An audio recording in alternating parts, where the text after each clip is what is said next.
امروزها نفرانی هستند در جامعه ما که یک رفتارها و کردارهایی میکنند که از رفتارشان شرم انسان میآید. برای چی این گپ رو گفتی اکو؟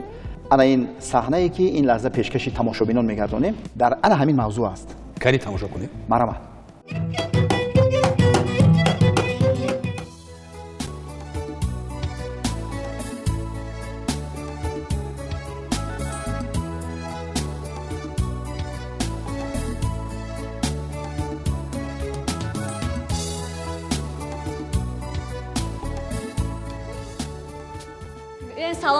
سلام علیکم خوش آمدید. سلام. بیا نکد. میشه رحمت. رحمت اکا جان. اوه با مزه داره؟ ها چونی اکا جان مرحمت بگذارین حاضر میارم. بلال دادرمه. اینا مرحمت اکا جان فرمایش شما. ترکی زو. اینا قرطاوی گفتگی تو. روغن جگر کتیانه. اینا چای کبود. اینا چای کبود. اینا مرحمت. خوش آمدین اکا جان. یکم دیگه در کار نبود. تشکر. در کار شو فراتون. اشتیای تام شما در. خوش آمدین یه بار دیگه. من کنی بسم الله الرحمن الرحیم. عنی بخریم. پول ندارم. بابا برای شو وره؟ پول ندارم. بگو گفتگی. این دم تگیر ما گفتم زنک تگیر. تمام. گیر. بسم الله الرحمن الرحیم. کنی. های. در حقیقت قرطوش با مزه ایجارم. بلو؟ قرطخونه لقطه کنجا تمام کرد. قرطخونه لقطه کنم اینجا.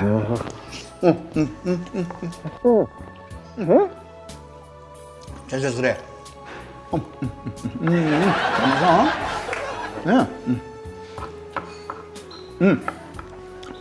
بس همیشه خورد تمام. بول نیسته که. ایوه همیشه خورد تمام دیگه.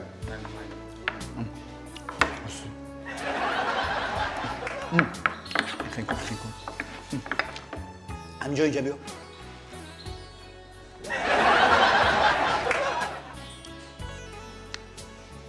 پول گفتگی دم خیلی اکا. خب که زنک تگیر.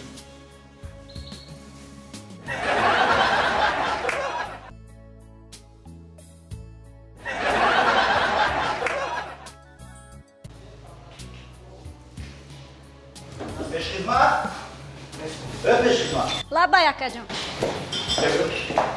لابا اکا جان. چی خدمت کردم اکا جان؟ رحمت خیلی خدمت کردی بس خدمت توست. رحمت برای خدمت توست. سلامت باشه اکا این جان. خیلی خوراکه. چی خوراکه اکا جان؟ معقول نشی؟ معقول نشی؟ و همه خیلی خوراک معقول میشه و آدم. این نبی؟ این پولی موای کو؟ بخشش اکا جان. یکی افتیده بخشش نه. بخشش اکا جان. اوز اینا مایر علیش میکنم میگیرم میارم. نه لازم نیست. اگه اون چایلیش نکن. لازم نیست. هم خیلی خدمتاتون باشه کو. یکیش ده اکا جان بخشش میبخشه. یکی نشوه. لازم نیست. یگان خوراکی نه بیار مادر. شیف تفاید کیجه؟ بخشش اکا جان بیاین خیلی زیاد تاید گشت. ما ما بخشیم تو رو میبخشیم اخی. شیف تفاید تمام دیگه. لازم نیست خوراک. مایل حاضر. شیف؟ لابا. شما را فایرو دارم. مالا.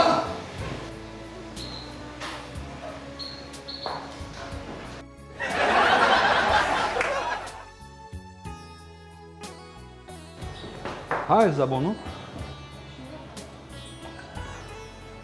ها. واه اکا. اکا در خونتون شرم نمیداری؟ همین از شما چی تعلیم میگیره؟ نه دوداری خدمه یه دودارو من شوخی کردم اکا. شوخی کردی؟ آه کردم. اکا من شوخی میکنم ده. مایل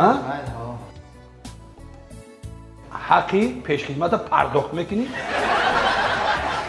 این خوراک رو پرداخت میکنی؟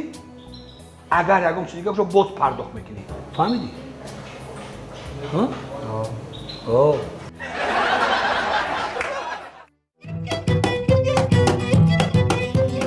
میگم این روز هم گذشت نه؟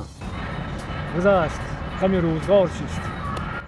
همین ساختمانمون نگاه کن چقدر بلند شدیست نه؟ 25 تا اتاجش. اوه زود شدیست. میگم همین ترکستان آباد شدیست نه؟ نمیره یک آب بیاری؟ نه خوندی کو؟ خیلی دایی گرمی چی میشه آخی؟ چیزو میخوایی؟ برای هم چی خیلی باشه آوردن گیر میشه؟ هم تشنگی بشکن نشیده؟ چی؟ چی قدر کردی؟ مغازه محکمه کنم یا حیات برای تو مغازه محکم هایون ای نکیتا حیون میشن هم یا آب داروی کنیم یا آب آوردن نمیتون یخی مغازه محکم بود اکا محکم بود چی بود؟ بسیار وقت همینجا رو نگاه کردم در کجاهی که اینا نگاه شو. یا حیات هم تلفن تو من سلام علیکم. وزیر منطقه مایور دیو. هیچ چی نمودی رفتار برادر؟ شو کردیم اکا؟ نامناسب تو نگفت زنه؟ شوگرد؟ یگون کار کردیم اکا ما این یگان کار نیست؟ ترتیبات جمعیتی را ویران میکنه با یگان کار کردیم سوال میکنن. هیچ چی نمودی رفتار است. اینجا کودکان میگردن اینجا مادران خواهران بانوان شما باشد پا دست پا را دراز کرده در جای جمعیتی بود توفیا کردی برآمده بخشش بخشش بخشی اکا ها می بخشی اکا نامناسب استراحت کردیم نامناسب برادر سعید بسمو سعید اسماعیل این نون مایکو این خب کردم سعید اسماعیل نامناسب شما سفرو ای سفرو جوراخان ای بچه سفرو جوخان جای کار جوی کار شرکت یونبوش شرکت یونبوش چی؟ یونبوش شرکت نباشه دیگه اکا شاگرد این چه شرکته؟ من نفهمیدم این در کجا شما چیکار میکنه؟ ما این شرکت چیکار بود میکنه؟ کماندیر 5 روز استراحت میکنه خب شنبه و یک شنبه خودی خیلی یونبوش میکنه خب با همین بسیاری بعد موندهش دیگه با میخوایم اتپس برایم خورخین داخل این شرکت یگان نفر دیگر کار نمیگیره؟ میگیره اگر بیا قدیم کرده مایار دیو وای همراه خودتون یگان اونجا دارین؟ داریم خونه دای خانه ده؟ حالا میریم به خانه. شما میدونین که در همین منطقه در حدود انا همین منطقه دزدی شده است. دزدی؟ دزدی شده است. انا گمانبرا را ما گفته ایستادیم یعنی که مگنتوفون ماشین نظرف رو دزدیدن. خب برادر حاضر میریم خانه‌تون حجتا رو میگیریم میریم بعد اونجا صحبت سردار میکنیم. یک گپ زنم خب ما دزد نیستیم ما فقط همین یونبوشه خیر نه که من میدونم هم مگنتوفونا کی دزدیده کی دزدیده ای کجا دزدیده کدوم وقت دزدیده کدوم ساعت دزدیده من میدونم آفرین کنی نامناسب شما میدونی این مگنتوفون رو یعنی کی دزدیده است کی دزدیده است در کدام حالت از کجا دزدیده است خب کدوم ساعت دزدیده کدام ساعت دزدیده است همش وقت میدونم همش رو یعنی که سعید و عثمان یا اینکه سفر جورخان میدونه هر دومون میدونه چی بود است نامناسبش دزدو